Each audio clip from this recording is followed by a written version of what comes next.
ప్రియదర్శి కానీ రావుల రంగకృష్ణ కానీ ఆ ముగ్గురు క్యారెక్టర్స్ కనపడతాం మనకి సినిమా మొత్తం. కానీ ఒక పాయింట్ ఉంటుంది, ఒక దెయ్యం గురించి ఒక పాయింట్ ఉంటుంది. ఆ సినిమా అది చూసినప్పుడు కాన్సెప్ట్ చూసినప్పుడు మనకి మెంటల్ వచ్చేస్తాం అన్నమాట. కానీ అది కూడా మొత్తం కామెడీయే.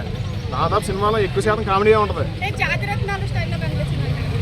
జాగ్రత్తలు మించి ఒక సినిమా చెప్పాలంటే అంటే కొంచెం కామెడీ కొంచెం ఏదో ఫోర్స్ఫుల్ గా అడల్ట్ కామెడీ పెట్టారని అన్నారు. అలా ఏం లేదు, బాగుంది కామెడీ. కాకపోతే ఏంటంటే కొన్ని సీన్స్ మనకి ఆటోమేటిక్ మనం చూస్తాం కదా. ఇప్పుడు ఫ్రెండ్స్ మధ్యలో ఏమంటే బేసిక్గా ఒక అమ్మాయి గురించి మాట్లాడినప్పుడు ఆటోమేటిక్ టక్కున వచ్చేస్తాయి కదా. అలా ఆ దాంట్లో కానీ సినిమా అయితే చాలా బాగుంది మొత్తం.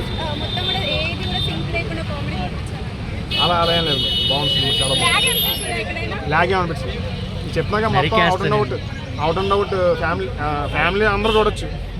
ఎక్కడ కూడా అడల్ట్ సీన్స్ లాగా ఏం లేవు, రొమాన్స్ అనేది ఏం లేదు, పాటలు కూడా పెద్ద ఏం లేదు, జస్ట్ ఓకే అంతే.